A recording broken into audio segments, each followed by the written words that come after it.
नाज़रीन अस्सलाम वालेकुम। आज के दिन की गुज़िश्ता 24 घंटे की जो अहम डेवलपमेंट्स हैं उसमें ग़ालिबन सबसे अहम तो वो है जहां शहबाज शरीफ साहब की हुकूमत और doctor Miftah Ismail finance minister हैं, उन्होंने 4 माह और 10 दिन की तगोदो के बाद बिल आखिर IMF का जो स्टक ट्रांशे था $1.17 बिलियन का, उसे उन्होंने हासिल कर लिया। और इसके बाद ये समझा जा रहा है कि पाकिस्तान की मईशत जो है वो शायद उसमें एक ब्रीदिंग स्पेस पैदा हो सके। ये और बात है कि बिज़नेस कम्युनिटी के जो लीडर्स हैं वो हमें ये बता रहे हैं कि इंपोर्ट्स जो नवंबर दिसंबर में ऑर्डर की गई थी जून जुलाई में आ चुकी हैं कराची पोर्ट में, लेकिन उनकी LC जो है लेटर ऑफ क्रेडिट की फाइनलाइजेशन या पेमेंट्स नहीं हो सकी क्योंकि स्टेट बैंक ऑफ पाकिस्तान ने पैसे रोक के रखे हुए थे।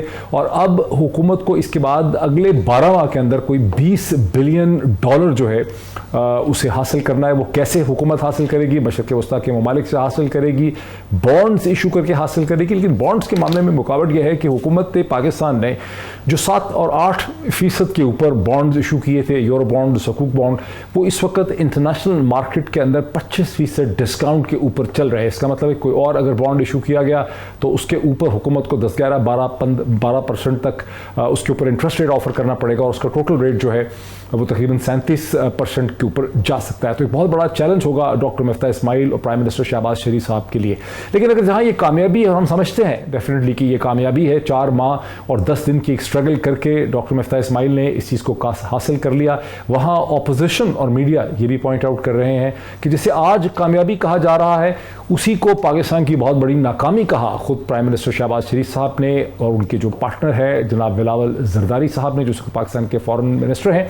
और मैं आपको दिखाऊंगा 2020 की जब इमरान खान हुकूमत डील कर रही थी IMF के साथ, तो बिलावल जरदारी का floor of the parliament national assembly में क्या कहना था IMF के हवाले से।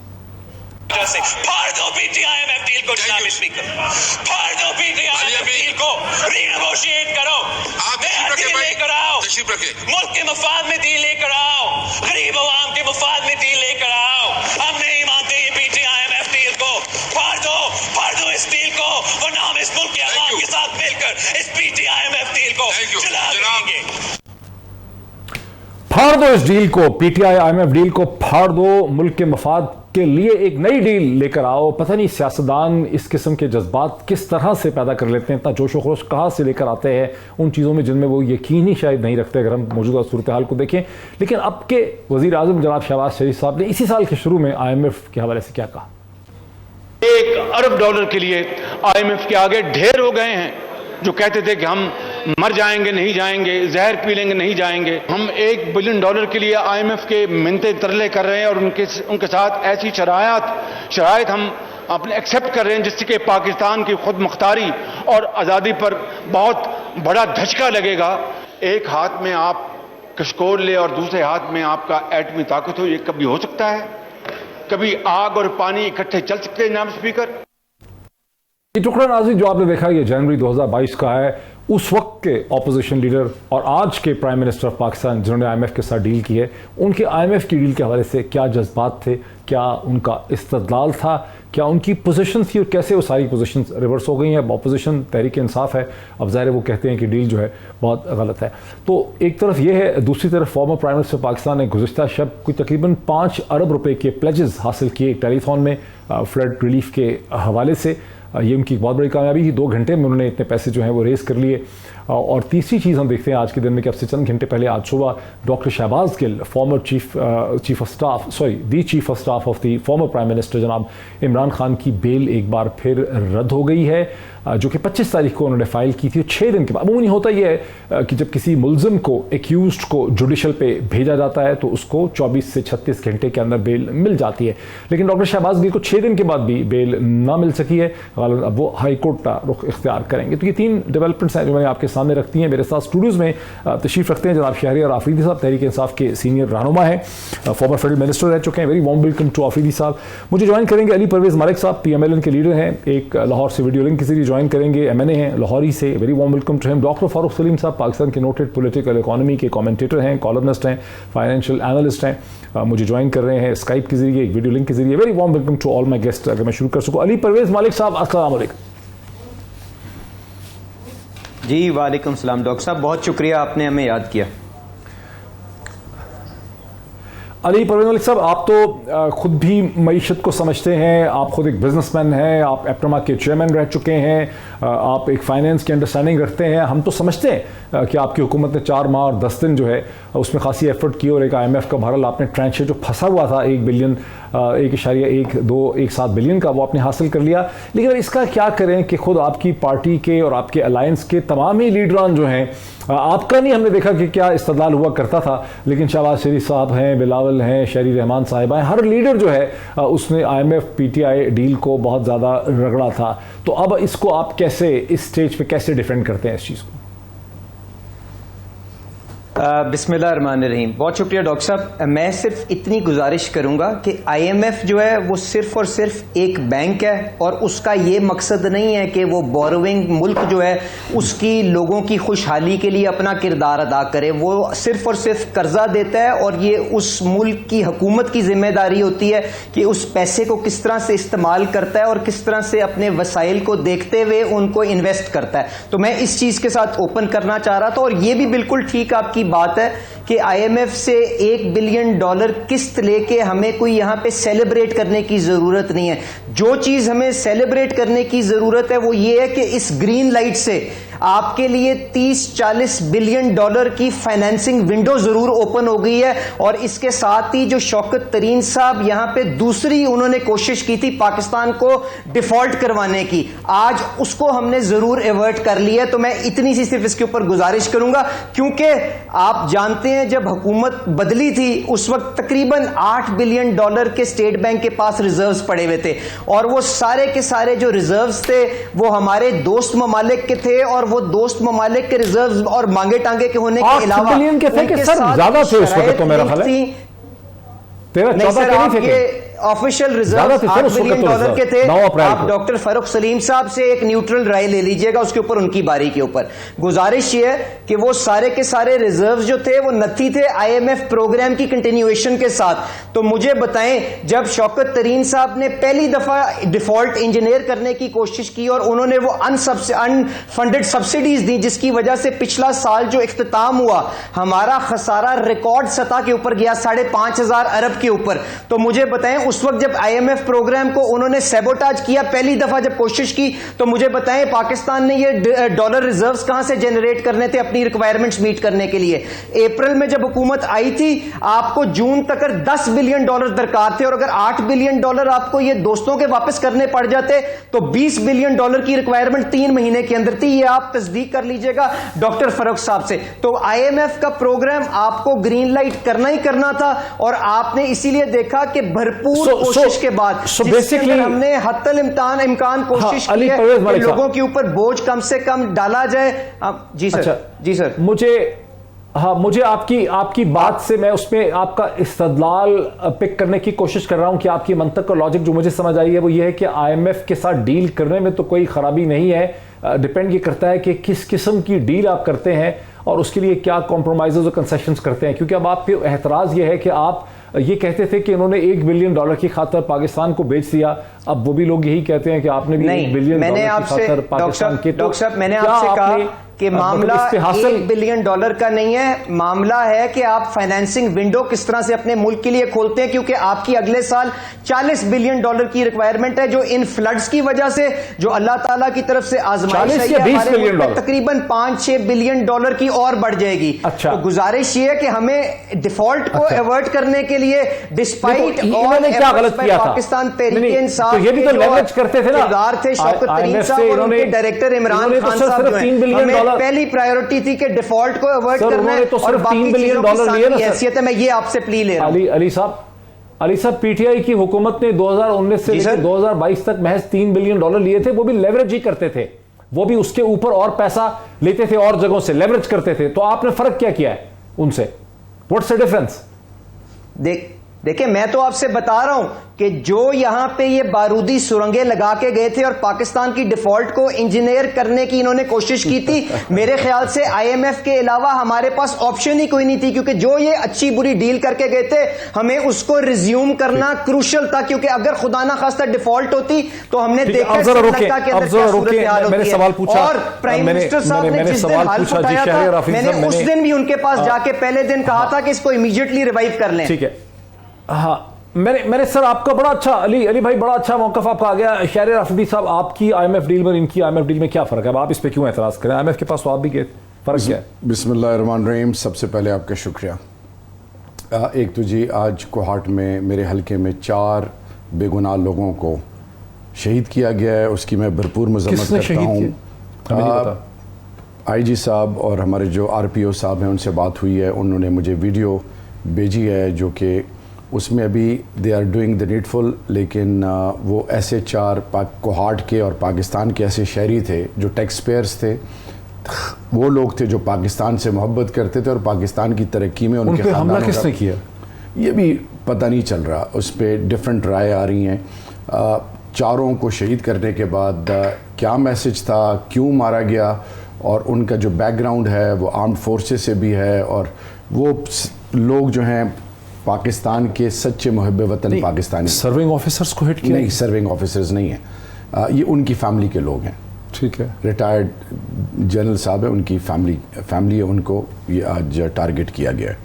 अब कोहाट में? जी, कोहाट में। और ये नहीं पता कि किसने किया? नहीं, अभी वो इन्वेस्टिगेशन हो रही है। उन्होंने CCTV कैमरा से तमाम फुटेजेस ले ली हैं। ठीक है। और मैं इन टच हूँ। सिर्फ इसलिए कह रहा हूँ कि जानो माल का तहफ़्फ़ुज़ रियासत की ज़िम्मेदारी है, लेकिन एक जो नई वेव चल पड़ी है KPK में, क्या इसका ताल्लुक उनसे है? वो जो कह रहे थे कि कुछ TTP या जो देखिए जी, इट्स टू अर्ली। इस टाइम मैं कुछ अपनी तरफ से इसलिए नहीं कर सकता जब तक मुझे कंसर्न की स्टेक होल्डर से कोई रेलेवेंट इंफॉर्मेशन नहीं शेयर होती। तो मैं सिर्फ इसलिए कंडेम कर रहा हूँ कि अब हमारी इखलाकी ज़िम्मेदारी है कि हम ना सिर्फ इससे प्रोविंशियल और फेडरल गवर्नमेंट से निकल के हमने पाकिस्तान की मफादात को सामने रख के जान और माल का तहफ़्फ़ुज़।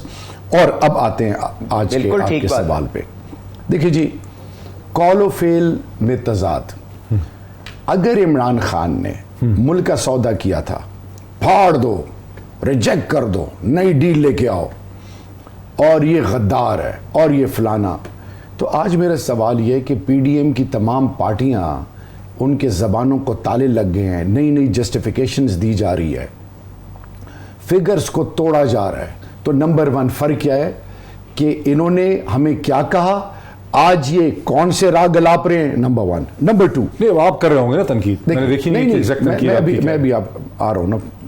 नंबर 1, सबसे इंपॉर्टेंट चीज़ ये है कि हमारी जो IMF से शुरू में 2018 जब हम कहते थे 2 हफ्तों के रिजर्व्स भी नहीं है हमारे पास, और जब IMF डील में शराइत आए और खान साहब के सामने रखे, असद उमर साहब ने आज भी उस पर बात की, और उस वक्त जो हालत थी इकॉनमी की, जो बारूदी सुरंगों की बात की है, इन्होंने अपनी तरफ से क्या कुछ नहीं किया इकॉनमी के साथ। मैं ज़्यादा डिटेल में नहीं जान रहा, आई एम नॉट इकोनॉमिस्ट।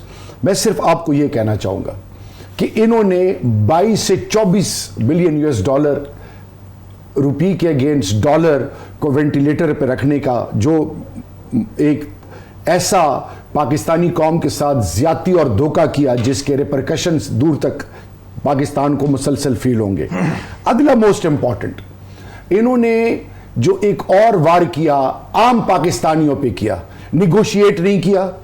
आप बिजली की कीमतें कब से कहां चली गई हैं, पेट्रोल डीजल देख लें, इंटरनेशनल मार्केट में फी बैरल ऑयल। कह रहे हैं गए तो आप भी IMF के पास ना? हम गए थे, हमने उनसे निगोशिएट किया, तो हमने आम आदमी के राइट्स को प्रोटेक्ट किया। ये बिग विग्स को प्रोटेक्ट करने और आम आदमी से इनका कोई इनसे बेहतर नेगोशिएशन की अल्हम्दुलिल्लाह। अब आते हैं उसकी एविडेंस क्या है? उसकी एविडेंस सबसे इंपॉर्टेंट, IMF ने इनके तो फज फिगर्स देते थे ना। IMF, मूडीज को आप उठा लें, जो क्रेडिबल की स्टेक होल्डर्स हैं, वो क्या कहते रहे।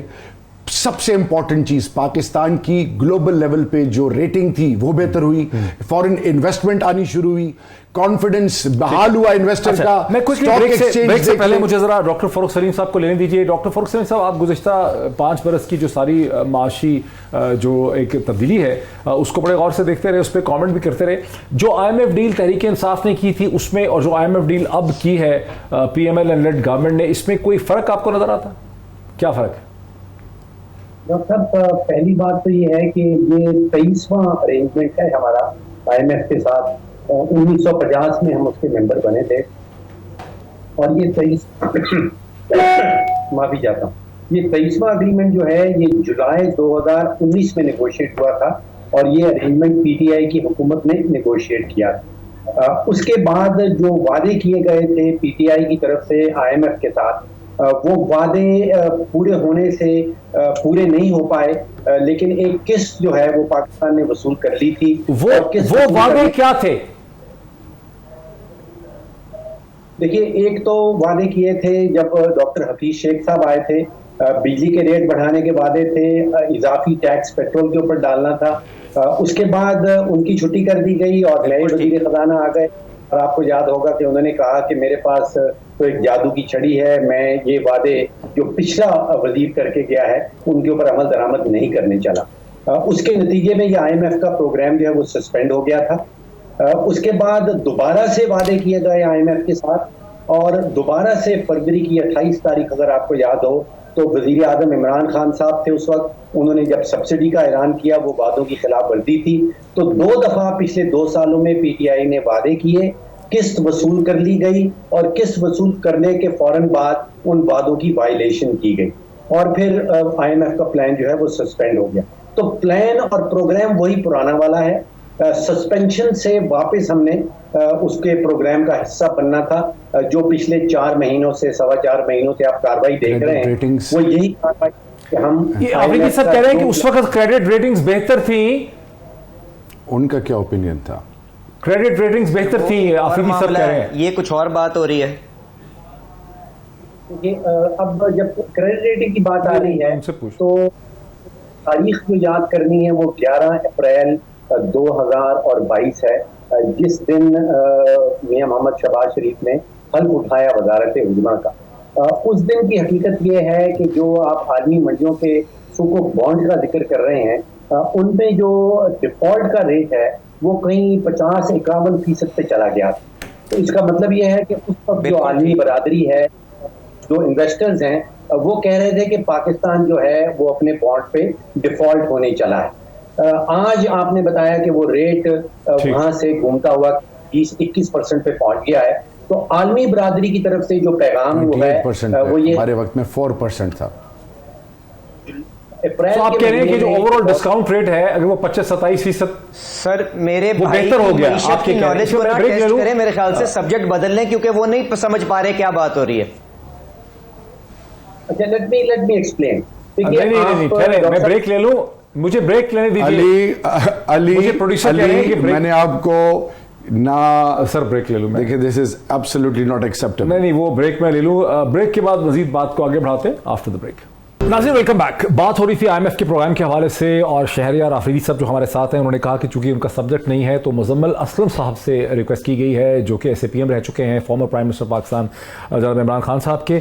मुजम्मल असलम साहब, इतनी शॉर्ट नोटिस पे हमें ज्वाइन करने का आपका बहुत शुक्रिया। अब से पहले डॉक्टर फ़ारूक सलीम साहब ने हमें ये बताया, पहले अली परवेज़ मलिक साहब ने। बात हो रही है कि IMF प्रोग्राम में फ़र्क क्या है, उनके प्रोग्राम में जो अब कैश रिलीज़ हुआ है $1.17 बिलियन का, और आपका क्या है। तो डॉक्टर फ़ारूक सलीम साहब ने कहा कि जो वादे और कमिटमेंट्स IMF के साथ PTI की गवर्नमेंट ने किए थे जुलाई 2019 के बाद, जब उनको पूरा नहीं किया गया, पैसे ले लिया IMF से, उनको पूरा नहीं किया गया, तो आप बता सकते हैं कि वो क्या कमिटमेंट्स थी जिनको IMF के साथ आपने किए थे लेकिन पूरे नहीं किए, जिसकी वजह से पेमेंट रुक गई थी? देखिए, डॉक्टर फारूक सलीम साहब जो है ना, जो उन्होंने बात की, असूली तौर पे तो सवाल के जवाब भी उन्हीं को देना चाहिए था कि क्या ऐसी चीज थी जो हमने नहीं की। पहले तो मैं उनको भी थोड़ा सा रिफ्रेश कर देता हूँ। नहीं, उन्होंने कहा कि यूटिलिटीज की कीमतें बढ़ानी थी, बिजली की कीमतें बढ़ानी थी, गैस के नरक बढ़ाने थे, वो नहीं बढ़ाए। मैं डॉक्टर साहब फारूक सलीम को भी अभी उनको भी यार, अगर वो सुन रहे हैं तो अच्छी बात है, नहीं सुन रहे तो उनको भेज दीजिएगा। ये जो रिव्यू था ना, ये जो 7th रिव्यू था, ये था दिसंबर 2021 के टारगेट से। एक भी वेवर नहीं था उसमें, हमने सारे टारगेट्स अचीव किए थे। डिस्प्यूट हमारा उनका आया था पेट्रोल प्राइस पे कि आपने पेट्रोल पे सब्सिडी क्यों दी है, ये आप सब्सिडी दे देते गरीब को दे देते और उस पर नहीं, उस पर अभी बात ही चल रही थी, 1 हफ्ता हुआ था या 10 दिन, और हमारी हुकूमत चली। ठीक है, अब डॉक्टर फारूक सलीम को कहना, आपके वो जो है कल जो IMF की ट्रांसक्रिप्ट आई है, जो कल रिपोर्ट आई है, उसमें लिखा हुआ है कि हमने वेवर्स दिए हैं जनवरी से लेकर जून तक, और उसके बाद हमने 1.17 बिलियन अप्रूव किया है। तो अभी भी जो इतना कुछ करने के बाद भी उन्होंने इनको वेवर्स दिए हैं। तो डॉक्टर फरूक सलीम को इतनी अगर तमीज नहीं है कि जब हमारा नहीं सर, वो सुन रहे, मैं उनसे पूछ लेता हूँ आप सर। वो एक सेकंड मुजम्मिल हसन साहब, डॉक्टर साहब ये क्या मुनासिब है ये जो तरीकेकार हम रहने दें। नहीं मैं वही, आई अपोलोजाइज, वो आपको इतना गुस्सा आ गया खामखा, आप तो इकोनॉमिस्ट है, वो भी इकोनॉमिस्ट हैं, मतलब इतनी तलखी क्यों इसकी बढ़ा रहे हैं? उनका बेसिकली है कि आपने कमेंट किया था कि आपने गेस्ट बिठा दिए हैं पीटीआई से। सर आपका तो इशू ही नहीं है, जो प्रोग्राम का फॉर्मेट चल रहा था उसको चलने देते। वो नहीं बोल रहे सर, अली परवेज वो नहीं बोल रहे हैं, उनको मैंने कह दिया है कि वो वर्ड विड्रॉ कर लेता हूँ। इकोनॉमिक्स का इशू है, आप जवाब तो दें। हाँ वो विड्रॉ कर लें, वो सही नहीं है, मानने की बात होती है, आप हवाई वो सही नहीं है। और शहरियार आफरीदी साइलेंट। जी अली परवेज, शहरियार आफरीदी इस वक्त नहीं पार्टिसिपेट कर रहे हैं। हमने कहा कि दो इकोनॉमिक पॉइंट ऑफ व्यू के दरमियान में हम कर लें ताकि लोगों को समझ आ सके। तो डॉक्टर फरूक सलीम साहब, मतलब अपॉलॉजी फॉर हार्श लैंग्वेज, लेकिन आपका फिर इस्तेमाल है क्या? आपका आर्गुमेंट यह था कि इन्होंने नहीं आपने नहीं देना सर, ये दो इकोनॉमिक थिंग आर्गुमेंट्स है ना, ये बेसिकली ना, इसमें आप इकोनॉमिस्ट हैं। डॉक्टर फरूक सलीम साहब, इसमें क्या है आर्गुमेंट? क्योंकि वो कह रहे हैं कि हमारा मसला बेसिकली था कि जो हमने सब्सिडी दी पेट्रोल पे, आईएमएफ की डिमांड ये थी गालिबन कि ये एक डिफरेंशिएटेड सब्सिडी होनी चाहिए, कि आप इसको टारगेटेड सब्सिडी दें। गवर्नमेंट ऑफ पाकिस्तान के पास कोई तरीका नहीं था टारगेटेड सब्सिडी देने का, उन्होंने सबको सब्सिडी दे दी, वरना टारगेटेड अगर सिर्फ गरीब लोगों को देते तो शायद आईएमएफ उसको अप्रूव कर देती। तो ये एक झगड़ा था। आपने कहा कि उनके और चीजें पूरी नहीं की थी, और क्या चीजें थी जो पूरी नहीं की थी? डॉक्टर साहब, प्रोग्राम जुलाई 2019 का है, 4 बड़ी शराइत थी उस वक्त भी, और वही 4 शराइत इस वक्त भी सामने आ रही हैं। उनमें बिजली के सेक्टर के अंदर जो नुकसानात हैं उनको खत्म करने का कहा गया था। अनसस्टेनेबल लॉसेस का लफ्ज इस्तेमाल किया गया था कि नाकाबिले बर्दाश्त नुकसानात जो हैं उस सेक्टर को रिफॉर्म किया जाए। दूसरी रिक्वायरमेंट उनकी थी कि पेट्रोलियम के ऊपर इजाफी टैक्स डाला जाए। वो अगर आप बजट खोल के देख लें जो पीटीआई ने पेश किया था, उसमें 650 अरब रुपए का एक रेवेन्यू रखा गया था कि 30 रुपए फी लीटर जो है वो पेट्रोल के ऊपर टैक्स लगाया जाएगा। ये पीटीआई ने खुद से बजट पेश किया था, उस बजट में ये रकम लिखी गई थी। उसके बाद उसके ऊपर अमल दरामद नहीं हुआ। तीसरी शर्त उनकी ये थी कि डेट सस्टेनेबिलिटी आपका नहीं है, आप बहुत तेजी से कर्जाजात ले रहे हैं, डेट सस्टेनेबिलिटी प्लान बनाया जाए। चौथी बड़ी शर्त ये थी कि मार्केट रेट का एक्सचेंज रेट होगा, रुपये डॉलर में आप इंटरवीन ना करें। ये शर्तें पहले भी थीं, यही शराइत आज भी लिखी गई हैं। अगर आप आईएमएफ का जो स्टेटमेंट है उसको खोल के देख लें, वो यही कह रहे हैं कि बिजली के सेक्टर के अंदर आपको इस्लाहात लानी है, वो कह रहे हैं कि पेट्रोलियम के ऊपर आपको रेवेन्यू बढ़ाना है, वो कह रहे हैं कि डेट सस्टेनेबिलिटी प्लान लाना है, और वो कह रहे हैं कि मार्केट के ऊपर बेस्ड हो आपके एक्सचेंज रेट।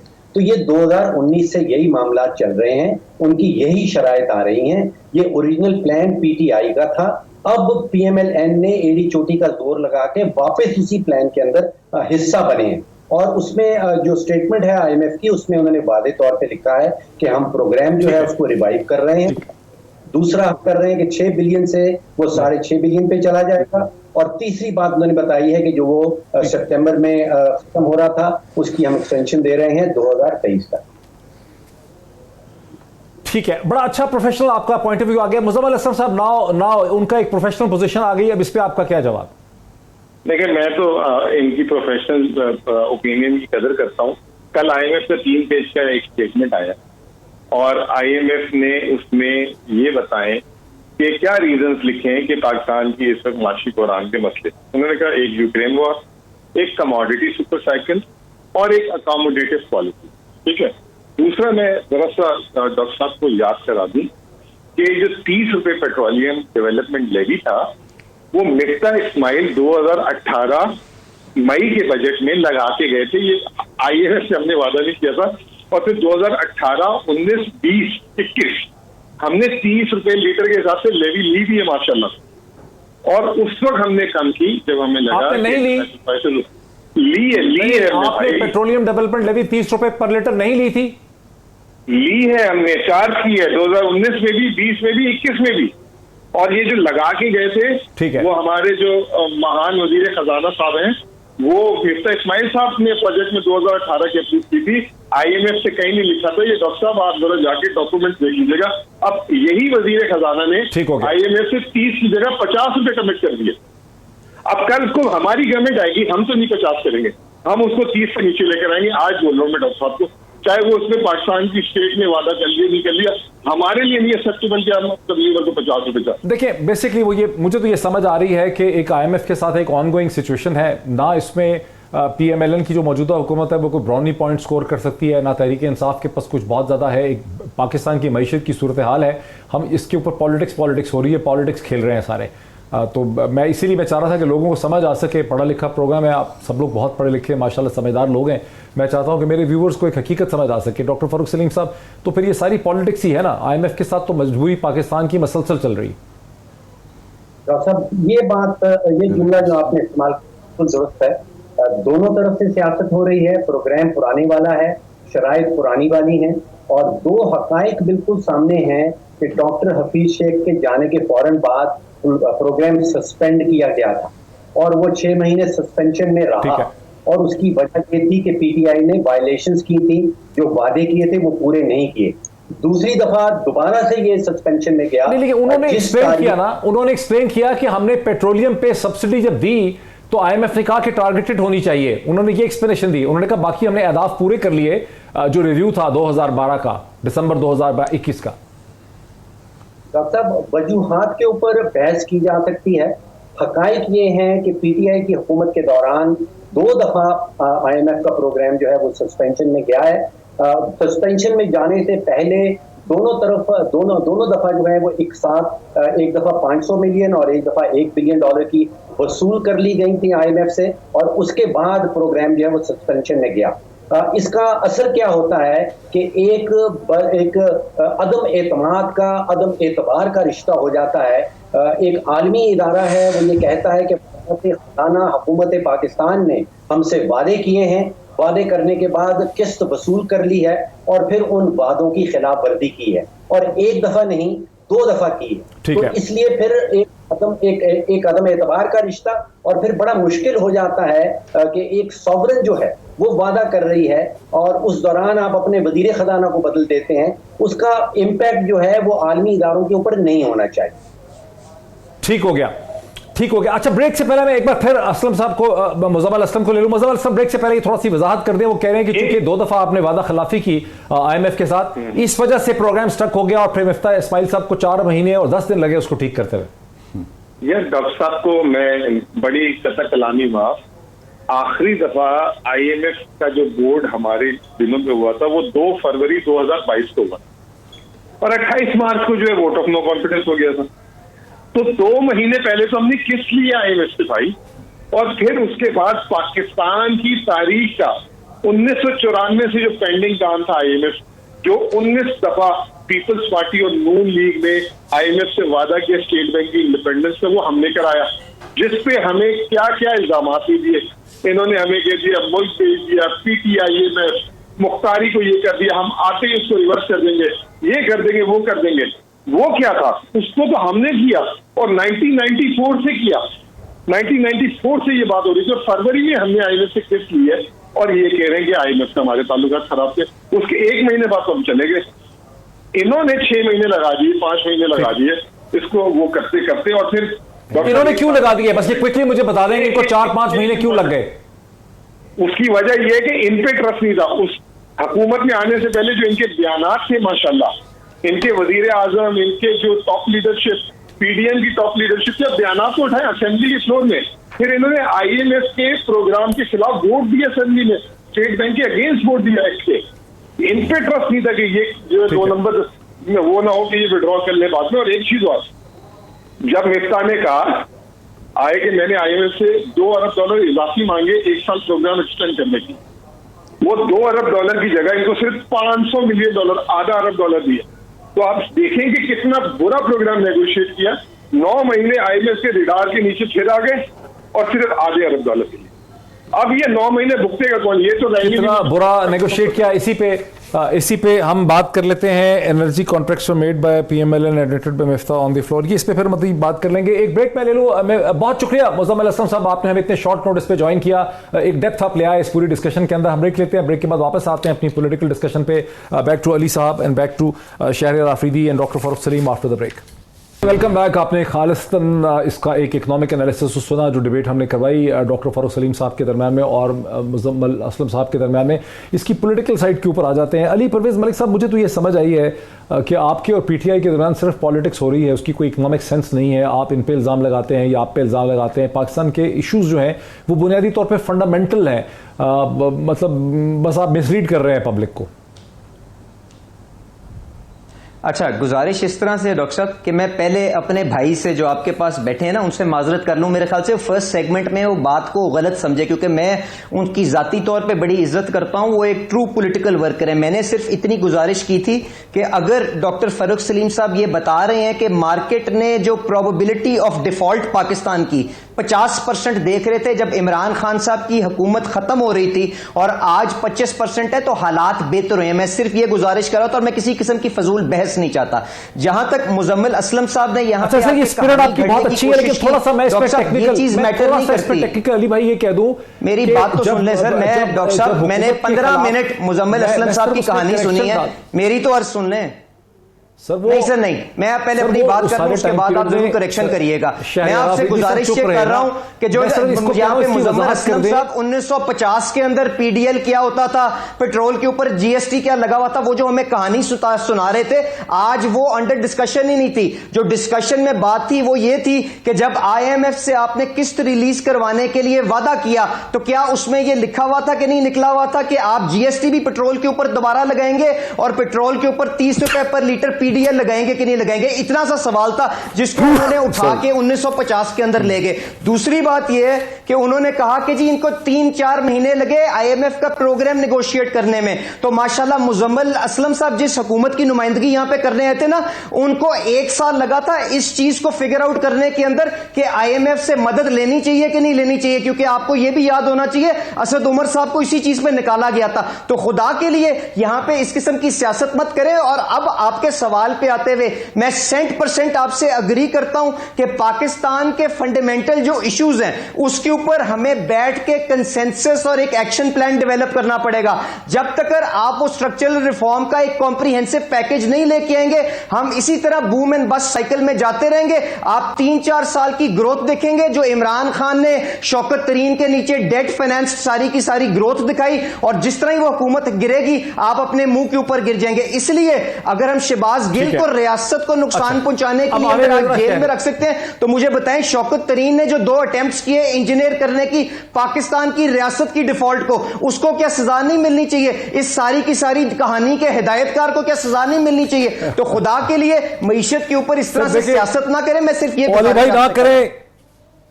ओ अली भाई मलिक साहब ना करें। एक साइड पे आप कह रहे हैं सियासत ना करें, दूसरी साइड पे आप कह रहे हैं कि शौकत तरीन को जेल में डाल दें। जी जनाब कि वो तो आपने मुझे बताएं कि आप पूछ के बताएं कि 2 दफा रियासत के जो मफादात हैं उनके खिलाफ डिफॉल्ट को इंजीनियर करने की कोशिश शौकत तरीन ने की कि नहीं की? आप मुझे डॉक्टर फारूक सलीम साहब से ये जवाब ले दें इसका। सर मेरा नहीं ख्याल वैसे की है, ऑनेस्टली मेरा नहीं ख्याल। अच्छा बताएं जी।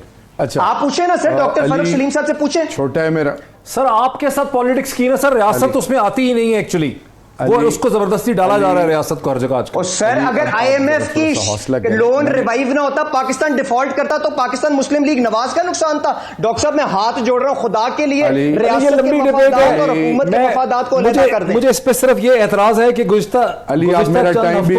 पाकिस्तान की रियासत को हर जगह घसीटा जा रहा है। सॉरी सर, समझता हूं शहरियार भाई माजरत। 2 पॉलिटिकल पार्टीज की लड़ाई में, रिपब्लिकन वर्सेस डेमोक्रेट की लड़ाई में, या इसे कहते हैं लेबर वर्सेस कंजर्वेटिव की लड़ाई में ब्रिटिश स्टेट नहीं है। आप यहां पे सब लोग जो ना स्टेट को इस पे घेर रहे हैं, प्लीज स्टेट को इससे बाहर रखें। जी जी देखिए, नंबर 1 अली छोटा है, इससे मैं बड़ी तेज आवाज में ऊंची आवाज में बात कर सकता हूं। फैक्ट्स पे आते हैं। कॉल फेल भी किसका तजाद है? किसने आईएमएफ की डील को क्या क्या हमारे बारे में कहा? आज लेटर ऑफ क्रेडिट ओपन नहीं हो रहा, 9% रिमिटेंसेस में डिक्लाइन है। मैं आज इनसे पूछता हूं कि सबसे इंपॉर्टेंट 4700 अरब इन्होंने लिया अगेंस्ट किन टर्म्स एंड कंडीशन? फिर एक और चीज, जो सवाल इनको 45% इन्फ्लेशन चला गया, आम आदमी किससे लिया इन्होंने ये 4,000? ये तो ये बताएंगे ना, कौम को ये बताएंगे। मोस्ट इंपॉर्टेंट चीज, एनर्जी में जितने भी एग्रीमेंट्स किए, Miftah Ismail on the floor of the house admit करते हैं कि पीएमएलएन ने किए। आपने मुआहदे किए, किन टर्म्स पे किए, कौम को किस तरीके से आपने निचोड़ा, आम आदमी का कोई फिक्र नहीं, आम आदमी का कोई एहसास नहीं। अभी मैं इनसे सवाल पूछ रहा हूं, इंटरनेशनल मार्केट में फी बैरल ऑयल क्या प्राइस है, हमारे वक्त में क्या थी? ये क्या कर रहे हैं हम पाकिस्तानी? बिजली के बिल हर कुछ माह बाद ये यूनिट्स बढ़ा रहे हैं। कितने का ऑयल? 87 का जी बैरल? कितने का? 87 अप्रोक्सीमेटली। अच्छा, 90 लेस देन 90 है, $98 पर बैरल डॉक्टर साहब। अच्छा ठीक है, थैंक यू। मैं आज एक और चीज इनको बताना चाह रहा हूं, खुदा के लिए, या तो ये और पीपल्स पार्टी आईएमएफ जाते ना पहले, या अब जब ये आईएमएफ में गए हैं तो इनमें इखलाकी जुर्रत होनी चाहिए थी कि ये जो बता रहे थे शहबाज शरीफ साहब असेंबली में खड़े होके जनवरी 2022 में कि जी ये घुटने टेक रहे हैं, सरेंडर कर रहे हैं। तो आज कौन सरेंडर कर रहा है? सैयद अली गिलानी शहीद, ये इंडिया के साथ 5 अगस्त 2019 के बाद, उससे पहले इन्होंने हमाद अजहर के बारे में क्या कमेंट किया था कि ये ट्रेड, आज मैं ये कह रहा हूं कि सैयद अली गिलानी शहीद के लिए तोहफा ये ट्रेड खोलने की शक्ल में देंगे, ये कौम से गद्दारी होगी। मैं आज ये इनको ये सवाल पूछता हूं कि आप पहले तोलें फिर बोलें। हमारी तो पहली गवर्नमेंट थी ना, ये तो चौथी दफा है, दूसरी पार्टी भी चौथी दफा रही, इन्होंने मुल्क की मईशत के साथ किया क्या? ये आज सूडो इंटेलेक्चुअल जो बने बैठे हैं, मेरा इनसे एक सवाल है कि आपने अगर टर्म्स एंड कंडीशन, जिन टर्म्स एंड कंडीशन पे आपने आईएमएफ के साथ डील की अभी, कौम को क्यों नहीं बता रहे? कौम को क्यों अंधेरे में रखा जा रहा है? क्या क्या प्लेजेस आपने किए हैं? और फिर आप कहते हैं कि फॉरेन रिजर्व्स, हमने 19 billion US dollar foreign reserve छोड़े थे, इन्होंने 5-6 माह में 11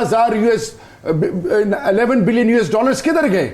अगर मैं एक स्टूडेंट ऑफ इकोनॉमिक्स नहीं हूं तो as a political worker, as a parliamentarian, मैं ही आपसे सवाल पूछता हूं कि आम आदमी की जिंदगी क्यों जी रही है? जो सवाल आपने अली से पूछा, अली साहब जरा क्विक कमेंट कर दीजिए, बिकॉज़ मैं कंक्लूड करना चाहता हूं। डॉक्टर साहब, पॉलो फेल का तजाद कहते हैं, जब सदर पाकिस्तान कराची में बारिश हो तो किश्ती लेके बाहर आ जाए, और आज पूरा मुल्क सैलाब के अंदर डूबा हो तो वो प्रेसिडेंट हाउस में अपनी सालगिरह का केक काट रहा हो या वेडिंग एनिवर्सरी का केक काट रहा हो। इसको कहते हैं कॉलो फेल का तजाद। खुदा के लिए ना करे शहरियार भाई इस तरह, आप जाके हकाइक तो पहले चेक कर लें। इमरान खान के आखिरी दिन स्टेट बैंक के रिजर्व्स कितने थे? डॉक्टर फरूख सलीम साहब एक न्यूट्रल इकोनॉमिस्ट बैठे हैं, सारी दुनिया उनकी एक्सपर्टीज को मानती है। डॉक्टर साहब क्यों नहीं उनसे पूछते, खामखा की क्यों बहस करा रहे हैं?